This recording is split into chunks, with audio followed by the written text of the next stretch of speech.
Hi, good afternoon everyone. I know it's post-lunch and so all of us are, we are very heavy, but this topic is interesting. And see, the reason this topic is interesting is, so I come from Mirae Global Investments, and as part of our work, we look at themes across the globe, like not just India.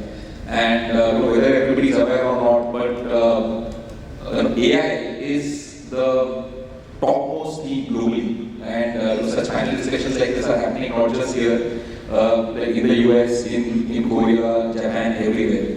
And hence I think that they're the right place at the right time. And without much ado, I will ask some of my esteemed members to talk about the emerging trends in AI that they see, which will have a very significant impact in banking. So these are all people who have spent many years in banking, and we would like to know from Mahesh first, and then followed by Indraneel. So please share your thoughts in terms of what has been the emerging trends that you see, and anything that you want to share with the audience. I think, thank you, really appreciate it, and thank you for having me over here. I think AI is definitely has been utilized in banking, but probably the utilization of it is fairly minimal at this moment in time. But I think very, very importantly, the way I see AI getting utilized extensively or its growth potential is going to be in three areas. One area is going to be in terms of experiences, in terms of how we use data at the heart of everything, using the algorithms as well as in terms of capabilities of AI to create better experiences across channels, touch points, all of that. The other area is going to be in terms of creating work efficiencies. Going to be very important in terms of how do you do work more smartly, effectively and efficiently. I think that is a lot of work that AI is starting to put through.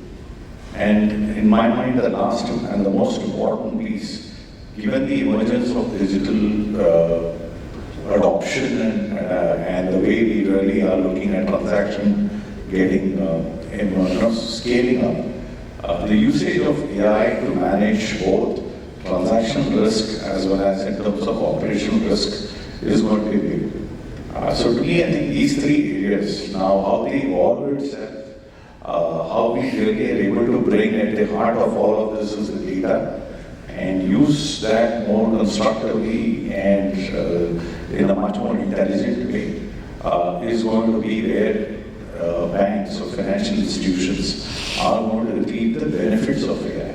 Otherwise, it's there as a tech, but to be able to make sure that you are clear about how to use it, whilst you also take care of compliance is huge. So I think use cases are many, but you have to sort of look at to see your investments, and look at how you're going to manage the AI in itself for an organization's benefit is going to be very critical. Thanks Mahesh, thanks Nishant. I think to first of all understand, let's take a step back and understand where AI came from, how we got here. So AI has been there for a long time, many decades. I mean, even if you go back to the 1980s, it was there. What we are seeing, the avatar latest and which everybody is talking about is Gen AI, which is about a year and a half old. It's an infant basically. It's a subset of AI, which in itself is a subset of machine learning. Now, I think if you look at, there are some ground rules we need to understand about AI. AI essentially progresses along four steps. One is descriptive, one is diagnostic. It basically tells you data in a nice way, which is basically something like your Power BI, whatever, it just describes it to you. Then it's diagnostic, it tells you what is happening and why is it happening. Then it becomes predictive, it kind of tries to tell you what is going to happen, and the last stage of evolution is prescriptive. It will tell you what to do. The fourth stage is something which we are all progressing towards, and we are on some intermediate path. Some of the use cases that we are seeing right now and which are most talked about are on the UX and UI side. personalization, hyper-personalization. Effectively, if in the good old days you were a branch manager, you had a great experience with some branch managers and you had a terrible experience with some branch managers. Because some people were good at understanding you, recognizing your traits and then responding to you accordingly. That's exactly what AI does. Hyper-personalization is nothing. It studies you, it makes a model of your behavior and it responds to you next time you call it. That's going to happen. What is more exciting, and I think the question was, what do we see happening from here?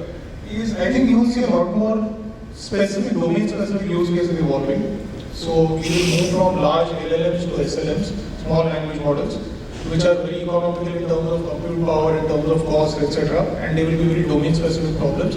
So you could have an SLM solving only credit scoring, and you can't have a kind of conversation with it. It will only solve one problem. It will do it very well and very cheaply. The last thing that we have to understand about AI is there are three inflection points. One is the compute power. The second is raw material, that is the data that you give to it.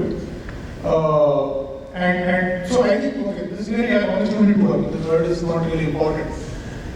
Effectively, what is happening is we are standing at the inflection point of computing, quantum computing. That's a reality. It's not commercially viable yet, but when that happens, that's going to be the next big unlock. That's going to open up a lot more use cases. A lot of data is going to come because we've seen the amount of data that has been unlocked because of UPI alone. And we are seeing many rates coming. You are seeing ONDC coming, IBDIC is doing a lot of work, CBDC is happening. There's going to be a deluge of data. There's going to be the processing power to crunch that data. That is going to give rise to many more use cases. And I think I would really be happy if the use cases progress beyond the personalization to real use cases. Like for example, how is it going to enable access to the bottom of the pyramid? What are you doing for that? Just to give an example, in the case of Federal, we have integrated with Bassein. RBI is doing great work on that. Our bot speaks 14 languages. So that to my mind is a real value add. If a person in a village in, say, Manipur is able to have a conversation with my bot, that is something I have made a difference to somebody's life. It opens markets, it makes banking easy for people. These are just use cases which I am talking about being unlocked in the last 6 months. So as I said, as we progress along these 4 stages and as we see these unlocks happening, there will be many more use cases to come. A slightly long answer, but yeah. Thanks, Indraneel, and thanks, Mahesh. I think very useful, so as Mahesh said, at a very broad level, 3 different types of use cases. And you mentioned about customer experience, operational effectiveness, and the risks and compliance. And then I think Indraneel, he spoke about the whole AI spectrum, from say the customer experience to even more advanced use cases in AI. So you all understand that AI is the biggest theme, and these are the emerging trends in AI, which is going to shape banking. But we all also know that the reality is a bit different. There are a lot of challenges today, and I'm sure the challenges are there in every firm. So this question to Onil, what do you see as some of the tech challenges today, and from your perspective or from the industry that you come from? These financial services firms have been there for many years and many decades. The data has been there. Are we ready? Are we ready for the use cases that we just heard? Or how far do we have to go to be in a situation where we are running Gen AI and we are getting the value back to our customers as Indraneel spoke about? Sure. As far as integration and the technical problems that are concerned, a couple of things, and those challenges typically would vary from industry to industry. Talking about BFSI, I'll touch upon, while there are many challenges, I'll touch upon 4 or 5 of them. And my advice, based on my experience, we are a 180 years old bank, a lot of legacy data. Data has been collected with basic information in the early stage, and then as we grew, a lot of things happen. The challenge we are facing is the quality of data. And this quality of data and the availability of this data and the data flow into the system has been a big problem. So, in fact, I would suggest if your data quality is not up to the mark, then you are still far away from adopting AI to its fullest efficiency.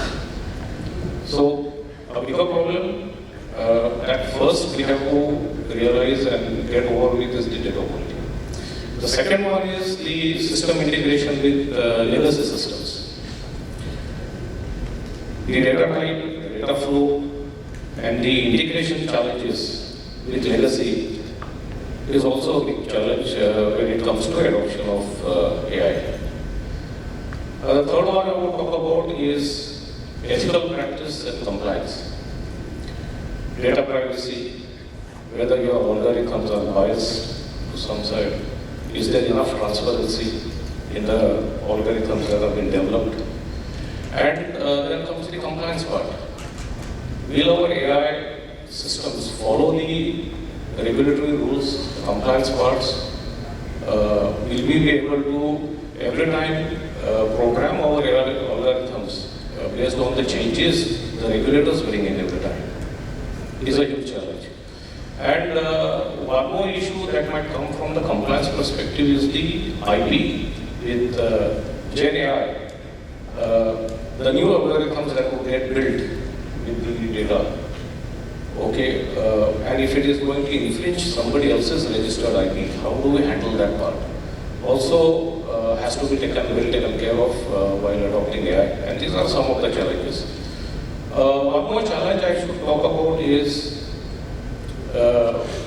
while we currently have certain processes in place, and we are trying to bring in AI into it, and trying to use AI to work into those processes, it would disturb the current working processes, and it can even become a challenge in AI adoption. And I think that's what is my top 4 or 5 areas which I feel, other than, of course, the hardware infrastructure and the cost, the resources, as well, would count while taking a decision on it. Thanks, Onil. I think it's covered a lot of challenges, as you heard, data quality. He has mentioned about bias in the model. He has mentioned about the cost of implementation. And is there anything, Mahesh, which you want to add on top of what Onil has already covered? Is there anything which today stops us from being able to implement AI or Gen AI in the true sense? So I think the point that I'm very clear about is use cases, like I've always said, the opportunity exists. I think where regulated entities, a lot of us come from regulated entities, is about how well can you ensure that your data is not going out, first and foremost, because as yet to what he was just saying, Indraneel was saying, the LLMs are still probably using a lot of public data, and they also tend to use your data to learn, which we as banking sectors have to be careful, because we are here for trust. And at the heart of everything is trust, because money is there and customer data exists. So I think the regulatory aspects of it need to be careful. So a lot of use cases we have a lot of use cases, but being able to triage it and bring it down to those which are non-prolific in terms of customer, then we are good to. Like for example, use a lot on legal side, use a lot on process side, use a lot on product information. I think these are some very good use cases that probably you can pick up fast. But when you look at stuff like, I want to really fill up a credit proposal for an MSME client, and the RM clearly we want to create efficiencies for the relationship manager to do that, which is a normal 7 days or a 6 days turnaround. Can I do it in an hour? So it's good. I think we can do it. But the problem is then you will end up not just seeking data from external interfaces, which is fantastic, but to make it more effective, you will end up analyzing his or her data from within, which means, does that go out is a native. The moment you have your own smaller specific LLMs, not LLMs, language models, I think it will become good. And I'm sure when I speak to our AI Innovation Hub and everything, I think I've seen them starting to build something which is very specific to business models. So I do see that we will end up creating certain regulatory frameworks, and we have to operate within that regulatory frameworks. We have lots, I'm saying name it, but the biggest one I believe is in terms of our AI, generative AI, is to use it for security operations. I think that is something which in my mind is something that we can use well. Because we don't triage data between functional and non-functional data. They're still in isolated islands. So I do believe some are good use cases, some are good to have use cases basis of certain compliance and security concerns that we may need to address, and some are there which essentially we can't create a value proposition. Now, every bank today we have another problem of cost and hence profitability. So we are really careful in terms of how much money we throw at it, vis-a-vis getting the returns. So we keep incremental innovation budgets to make it work, or work with partners to get it. So I would say it's a big long answer, but just that we need to calibrate what we use it for vis-a-vis the value it will generate, while keeping compliances in your mind. I think that's going to be very clear. Otherwise, if you leak data out, whatever drama that you may do around innovation, we'll be on the front line for all the wrong reasons. Absolutely, I think so Mahesh has, I think he has, mentioned that our industry, like especially the BFSI industry, is the most regulated. If you look at other industry or sectors like healthcare, telecom, and hence here, like you have to innovate within a box. So the challenge here is, it will not be very easy for us to implement, say, GenAI, LLM as compared to other sectors. But the other side is, if you see globally in the last many decades, the best innovations have come from BFSI. So which are, so the sector is very eager to implement a technology or a theme, and it also leads to the pioneer. So we, as he said, the use cases need to be ironed out in terms of what is good to have and what can be done later once you have the regulations in place, the laws in place. I think all very valid answers. So we come to the next point in the discussion around AI globally, which is do we need to have a complete AI solution or AI plus human? So we all feel and believe that, if you say your parents, you always want to talk to someone. You want to talk to someone in the call center or whether it's a RM.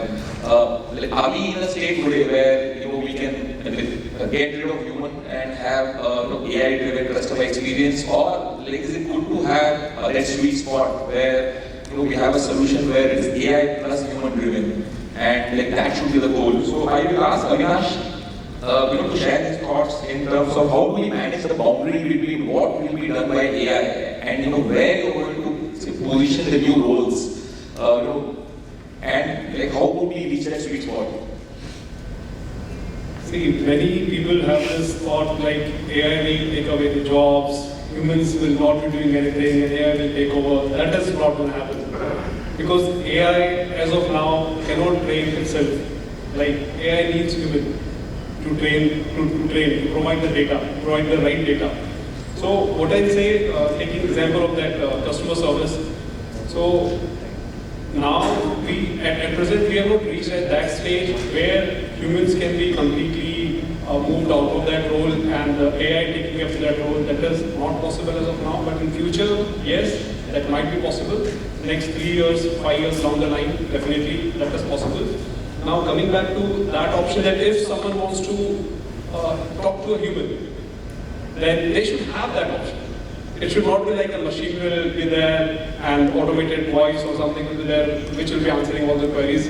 There might be people who would like to discuss the queries and solve it out. Means they would like to have some human touch around that.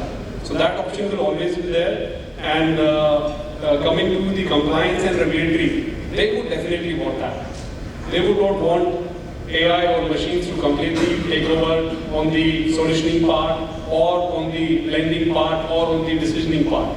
For now, that is not going to happen. This is what my understanding is around that.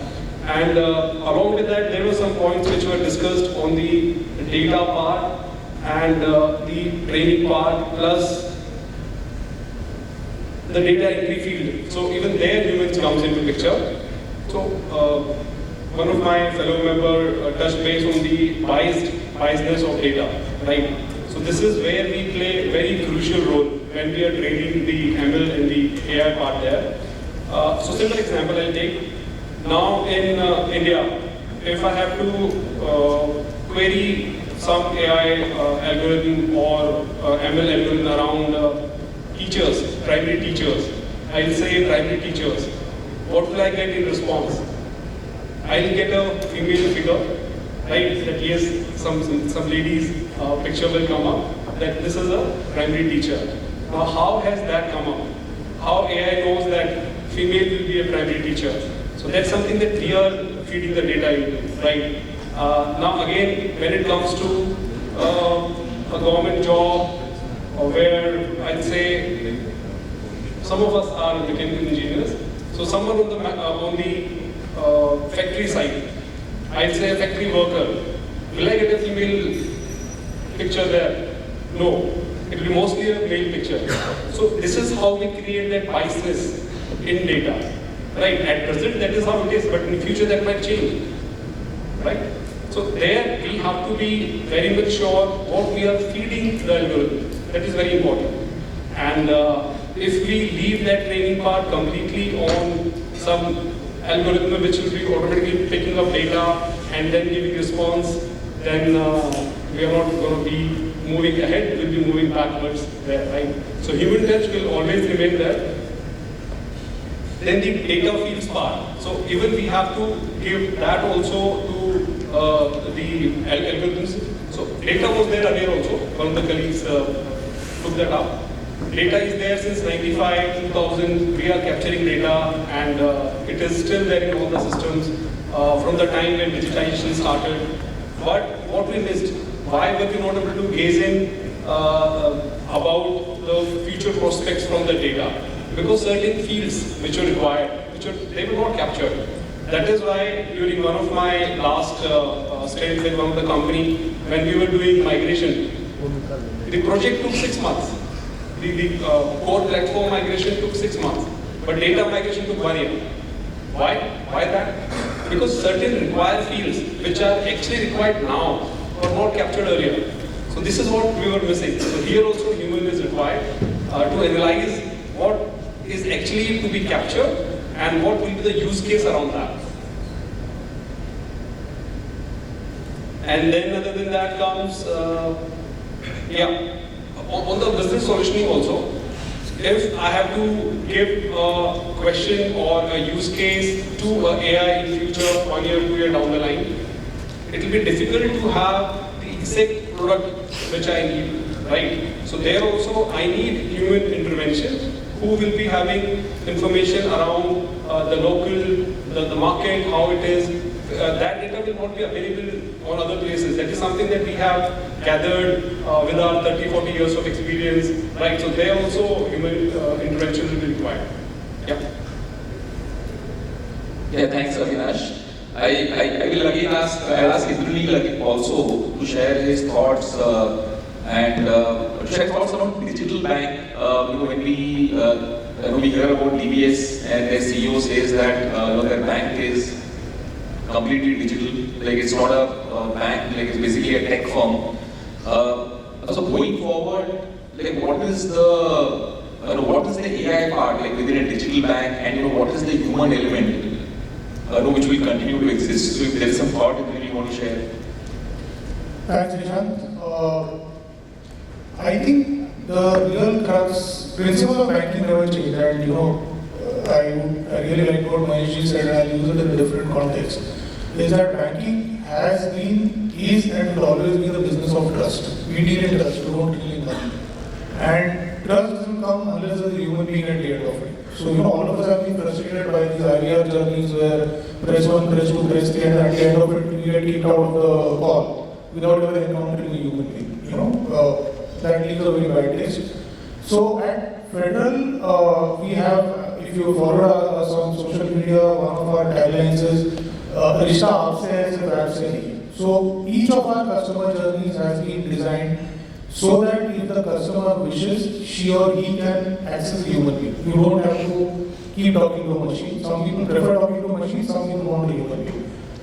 The other thing is that you have to place the customer at the center of all innovation. You have to listen to what they are saying, you have to also listen to what they are not saying. That's where your skill lies, reading between the lines and then giving them the solution they want. And again, the guiding principle that we follow at Federal is digital at the fore and human at the core. And I'll give you a couple of use cases to, effectively I think Nishant I'll use a proverb to answer your question. You can't be like a monkey with a hammer, if you give a monkey a hammer, everything will stay like a nail. So just because you have technology doesn't mean you have to go out digitizing everything. You also have to know what not to digitize. You have to listen to customers and evolve real use cases around it. I'll give you two examples. So, in one of our town halls, one of our employees said, I go for a jog in the morning and I don't want to carry my wallet and my phone and this and that. And I feel thirsty at the end of it when I want to have real money, I have no money. I have to carry cash. So we actually went back to the drawing board and in the GFF last month we launched something called Smile Pay, which is effectively the digital banking. You can basically make payments using just your face, nothing else. Up to 10,000 rupees or 5,000 rupees, sorry. You can go up to 10,000. We just give your face. The second use case, again, that we evolved from what customers wanted is that how many of us have approached a toll booth and realized that a FASTag is out of money. And then you are kind of parking on the road and you are trying to fumble around. So if you see Freddy, which is our chatbot, and that's again enabled using artificial intelligence, you can, if it's enabled, you can link it to Alexa, you can recharge your FASTag while you are seeing the toll booth without even touching your phone. It's fully voice enabled. You don't have to touch your phone even once. So to my mind, Nishant, I think that's where the difference between digital and the delineation between human and digital happens. Digital has to be an enabler. It can never be the decision maker. You can use it to automate repetitive tasks. You can use it to understand customer behavior and give nudges and suggest personalized products. But the driving force behind the strategy has always to be you. No, absolutely, and I like the line, monkey with a hammer. Yeah, these days, Gen AI is that hammer where you can go and solve all the problems. And so I go to all these forums where the main question everybody asks is what is AI, and today each person has an opinion on AI. Whether it's my daughter or anyone, they know AI and they say that we know it more than others. So it's very interesting. Now, so the next biggest challenge, and as you mentioned about chatbot and with more usage of chatbot and in future even the Gen AI solutions where all our customers in banking are going and asking questions on the bot. Their data is being captured. There's a lot of data. The data from the call center, the chatbot, and the data in the branch is being integrated into a data lake. Now there is a lot of security concerns around the customer PI information being leaked out. There could be compliance issues, and we spoke about external third-party data being pulled in from here and there and coming up with AI solutions. So Mahesh, a question to you: like, what would be the step that as a CIO the head needs to take to be able to take care of this big issue? While you are looking at investing in AI, in implementing chatbots, in say Gen AI, there is a lot of customer data which is coming into your firm, and it is lying there, and there is a trust, as Indraneel mentioned. Unless you have some very robust mechanisms and tools and tech, to be able to trace the data, who owns the data, you will lose out on the trust at some point of time. question, but I think it's very, I would say at the end of the day, for any financial institution, I think the fundamental is to you get a lot of data, is to understand the data. I think and which is why I think, see, I have different layers. Technically speaking, you have different layers. You have bits and bytes, which is becoming legible through data. That data essentially can be made intelligent, which knowledge comes in when you apply tools. But when you apply better enhanced capabilities, when it really gives you that intelligence. And which is where then AI really comes in. That's the topmost layer in my mind.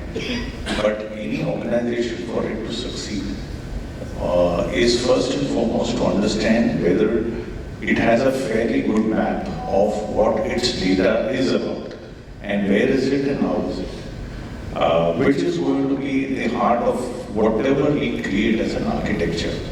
So whatever tools, techniques, capabilities, diamond doesn't exist in the market. But if you don't get this understanding right, rest everything is going to be, I will say, biased, or what the new terms of hallucination that comes out, because what you provided it is wrong. So I think getting that fundamental right is going to be very important. Added to that is also going to be the fact that we are going to see regulators soon forcing the data protection bill in its form on the financial institutions. While it is a law, but being able to make it applicable in a way is going to be very soon. It's not too far away. Which means that organization today, its flexibility to use data for different purposes that it may want to use has to be driven by a very strong consent management capability. And that consent essentially will also give you the ability to figure out what you can or cannot and why. So to me, I think what is going to be the base of all of this is going to be an organization's data governance framework. This data governance framework is going to set the context for any institution to be able to deploy its technical tools and intelligence on top of it to make it work for it. I think today a lot of us grapple with that dichotomic approach where the business wants intelligence to be available in the front end, whereas we from a tech perspective, and now there are data analytics teams and so many different teams who are there, who essentially have their cuts of data. Trying to merge all of this into a unified layer is going to be the most biggest challenge. We also have data lake, data warehouse, name it, and you have everything. But at the heart of all of this is getting that right. And information is present both as functional and non-functional, which is logs and capabilities vis-a-vis your transactions. Now, I can tell you our own institution, because we run about 65% of the UPI acquiring in India today. So there's so much of information that comes in, but being able to make sense out of that information, or what you can or cannot, is the biggest challenge. And then on top of it, layering. So I think the way I would look at it is very simply put, it's not know your customer, it's know your data. And if you know your data, then you can create magic out of it. That's the way I look at it. Yeah, thanks Mahesh. I think all very wonderful point. And as he said, the data governance framework has to be right, and for that the architecture has to be set right. And in terms of how do you create that combined your data model, where when you mentioned about structured and unstructured data, how do you bring it at one place, how do you make sense of the data? So getting this right, I think is one of the most important priorities as a CIO. I will ask Indraneel if there is something else which is missing. Apart from what Mahesh has mentioned, while you are say driving the digital initiatives in the bank, from security and from compliance perspective, is there something else that also needs to be done simultaneously to mitigate the risk? So I think Mahesh has covered pretty much everything. I think just to kind of highlight some of the things that he mentioned, your models have to be explainable. So if you are working in a highly regulated industry like security and privacy, of course, encryption, DPDPA, GDPR, everything has been discussed. So that's kind of given. The real challenge that is happening with AI is that many times the engineer who's building the model also doesn't know 100% how it works, right? And that is very dangerous in a very regulated industry like banking or healthcare or anything basically. These are two industries which come to mind where you have a very high degree of risk if you are not able to explain what you've done. So there are frameworks like there is the XAI framework which says that everything has to be traceable and kind of your decisions have to be justified. I think the governance framework has to be in place. You have to use diverse data sets. I think Avinash mentioned the case, for example, on a shop floor, most of the workers are default to female. So if you train an algorithm using only that data, it's going to think the whole world is made up of males. And then you try and apply it to a female data set, it's going to give wrong results. And that's the distinction which only a human being can give. So I think the human angle is that you have to use cross-functional teams to ensure that the data doesn't get biased. The humans have to audit the models to ensure that the bias is not there and the model drift has to be caught in time. There are tools to do that also, but essentially the human element has to be there. Algorithms have to be fairness aware. You have to build algorithms which are fair and sensitive. And yeah, I think the data angle, human angle, and the algorithm are the three angles which have to be taken care of. Because the bias and explainability are two of the major challenges which we have to overcome if we are to actually rely mainly on the results that these models are giving us. I don't know if that answers the question. I think you have mentioned all the important points. So thanks, Indraneel. So we are into the last question, which will be just 1 point from each of the panelists, starting from Avinash.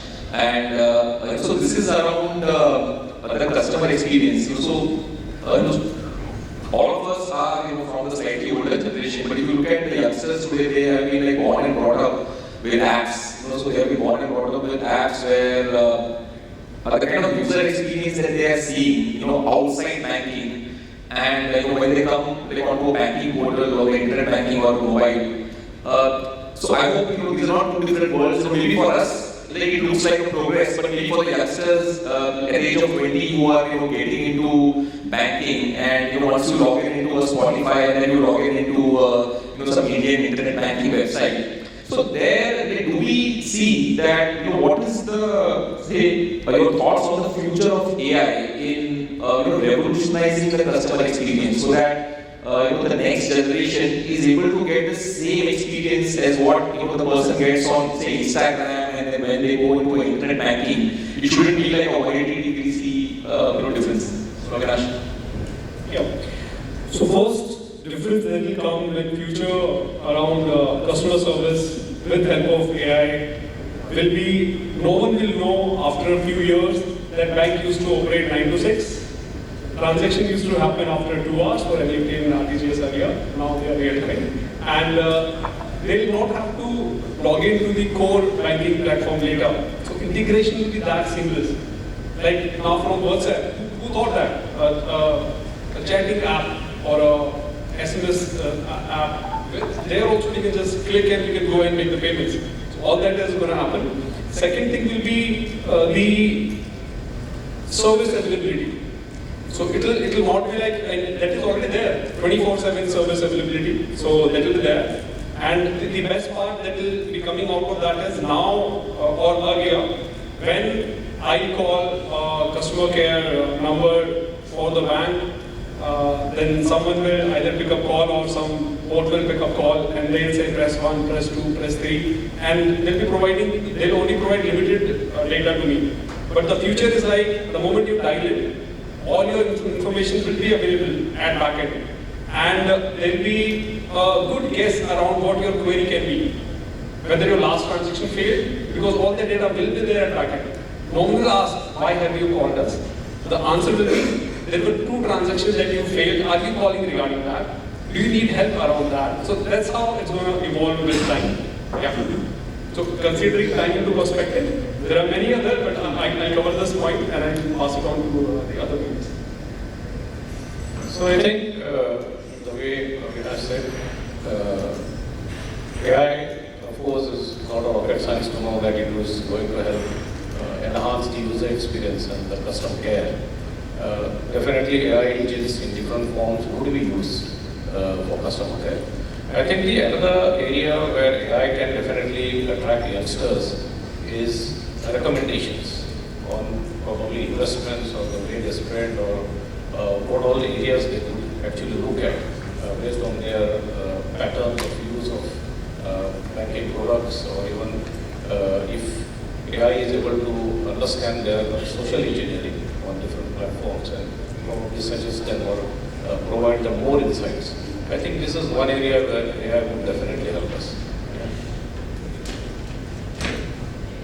So, very valid point. I think the new generation doesn't compare my mobile app with the mobile app given by Yes Bank. They compare both our mobile apps to Amazon or to PhonePe. You know? So our user experience has to be that good. We can't say I am better than them or they are better than me. All of us have to be better than the best in the market. It need not be a banking app. So I think the lines between banking apps and non-banking apps are blurring. So just to give you a classical example, when you start a train booking or a plane booking, it ends up in a bank. You know, it ends up at a bank. Now we are seeing the reverse happening. So there was just a mention about nudges. So I think a classical banking app in the future would look as follows. So if a person wakes up in the morning, the app is anyway learning your habits in the background. It knows that you need coffee at 9 o'clock. So it will basically, and you know, it will give you the best offers of the day. Say Starbucks is near your office, it knows where your office is, knows where you stay. It says Starbucks is running this offer, do you want yes? You click yes, it will automatically send an order there. You go there, you pay for it with your app. You go to office, it will do the same thing for lunch. It will keep a track of all the spends that you do during the day. At the end of the day, it will give you a nice concise summary saying, you spent this much during the day. This is your salary because you know it knows your salary. It's giving, you know, you overspend, underspend, whatever. At this rate, you're going to run out of money or you're going to have a surplus. If you run out of money, do you want a loan? If you're running a surplus, here are your investment options. So I think these apps are going to get, of course, subject to regulatory restrictions and data privacy and all of that. Eventually, I wouldn't be surprised if everything converges into one app which basically knows you and tracks you everywhere. I know it's a scary thought at some level, and that's where, you know, sanity and data privacy and all these things come in. But eventually, there's going to be a convergence of all apps.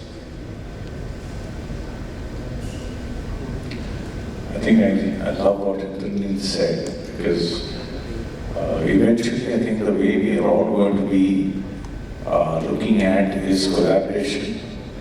And collaboration is not going to be just banking, but an ecosystem collaboration. That's going to be very key.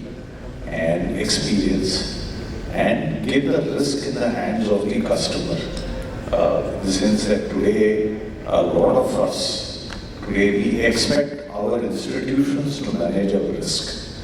But if I'm able to take it into your own hands, you may get nudges, you may get a lot of this thing. But to be able to create that within your own control is also going to be very key. So which means that I always am fancied by what he talked of Amazon, what I'm talking about here show is Zomato.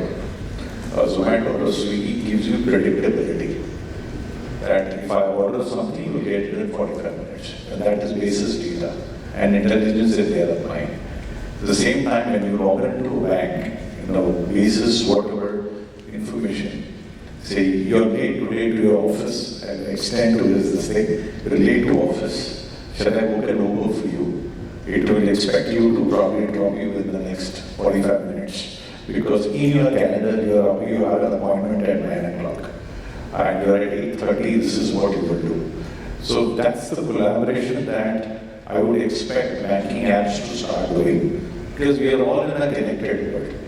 And the biggest change that we will end up shifting this platform, which means in your operating system you embed a bank and then use that to possibly not just control is the wrong word, but I would say facilitate your life. I think that's where it is going to shift. The guy who gets there first is going to take a lead. The guy who is behind will only be followers. So I think that's going to be the base that we will have to do with the combination of data, AI, and in terms of other areas. So it's an interesting one. She's telling me stop. Okay, thank you. Thanks, really appreciate it, and all the best. Yeah, thanks everyone. Thanks for your comments. I hope the audience has got some useful learning. At least I got some very useful thoughts which I will take away. Thanks everyone. Thank you so much for that. If we have any questions, we can take one of the questions. Can we hand over the mic to them?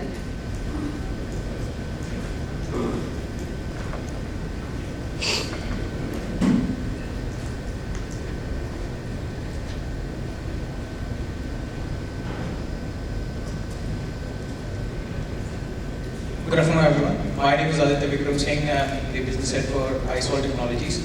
We are into a BFSI making platforms and giving to banking industry or insurance. My question is related to the more on the security aspect of the AI, because at one side we talk about data privacy, at the very same time we are exposing bulk of data to AI to make it generative or cognitive and make it much more effective to give an accurate result.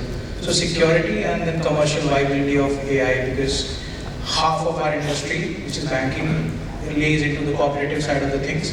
So about 20-25 lakh crore of banking side of the things lays there. So is India infrastructure ready in terms of data privacy, data security, also the commercial viability? So these are the 3 points. Thank you.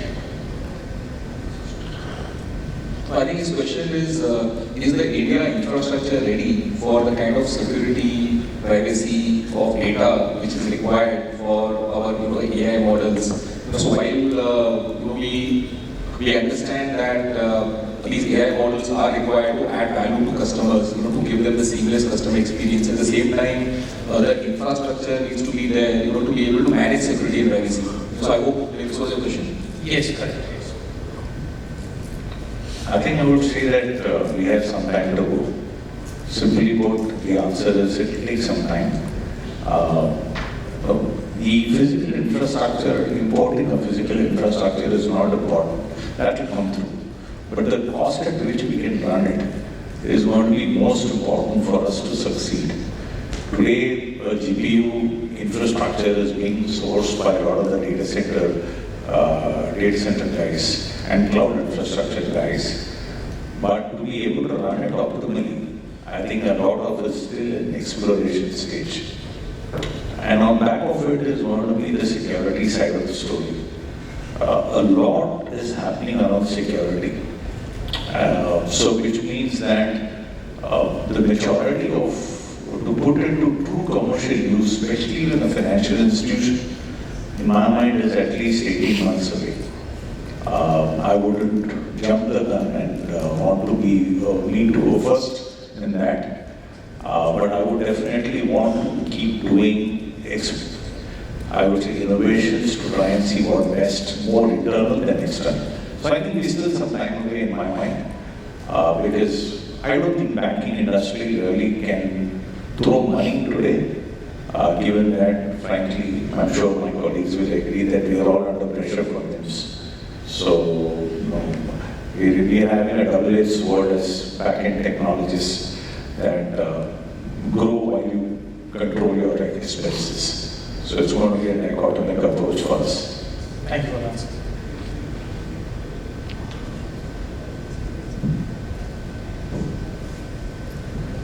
Good afternoon. I am Jitendra Jalwani from Tata Motors Finance. I have a query to the panelists on one point. That we are quite fascinated with digitalization and now with AI. And all of that at the back of it runs on the data. And we have discussed right now how data getting interoperable exchange between Amazon, Google and all the apps, because ultimately you want data only to predict the future or the preferences. But with this advent of, with this mad rush for AI and digitization, there is no focus on data security in a similar fashion. So is the investment in the banks now recognizing that with so much of data coming in, there is a need to allocate the budget even for the data security, which today is only 5 to 6% of the IT budget? Is there a regulation and the awareness growing at a board level that with so much fascination for data, there should be investments also on an uptick on this part at the back? Otherwise, there is going to be a data leak and a loss of reputation of the bank.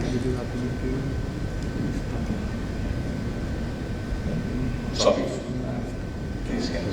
I simply put to the question is, I think our budgets, our percentage of investments in security have gone up at least 100% year on year from wherever it was. And that's effectively security means security plus compliance. And it is driven not just by what regulator wants, but by nature of what we do. So I think to answer your point, yes, huge. These budgets have fundamentally shifted. And also the amount of work that we do towards ensuring compliances and ensuring security. Typically, I would say that I could say for myself, in my team and others thing, 30 to 35% of our efforts are actually towards compliances and ensuring security. So there is a very fundamental shift in the focus. Is it still good enough? The answer is no. I think where we have to focus about is how do we help ourselves using a lot of these new next-gen technologies and create more efficiencies. I think that is one area which is missing, because otherwise you will throw a lot at it, but you will never be able to reap the value behind it.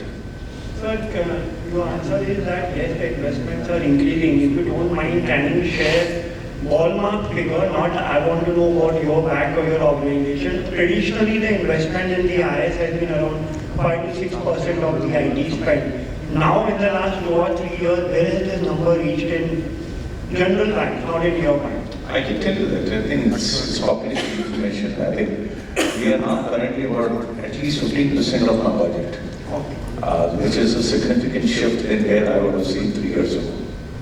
I record this and show to my board. Yeah. So I just I'll add one more point there, which is like slightly opposite of see the beauty of AI is AI can also be used to catch AI, where so AI is also being used today to catch fraudsters or AML. So there are models being built to look at all the transactions, to look at customer behaviors, to identify fraudulent behavior, AML compliant. So when you say the budget need not be a very headcount increase, you don't need to hire 200 people to monitor data. Just yesterday we saw from Zerodha where he said that first 4 years of his company he had only 4 tech people, and today he has only 30 people. They are making 4,000 crores of profits. So that's the beauty of AI. It cuts across both business, tech, security, CISOs, and hence you need to use AI in every part of your department. Like, it doesn't mean that you need people to be able to manage AI and data. And that actually, personally from my own experience, because I work as a chief AI officer, and so I go and talk about AI in different forums like this, and so AI can be used even to be prepared for your regulatory or your compliance or your security issues. You don't need to think in the manner that you used to think 20 years ago. You have to think in the manner in which what is possible today.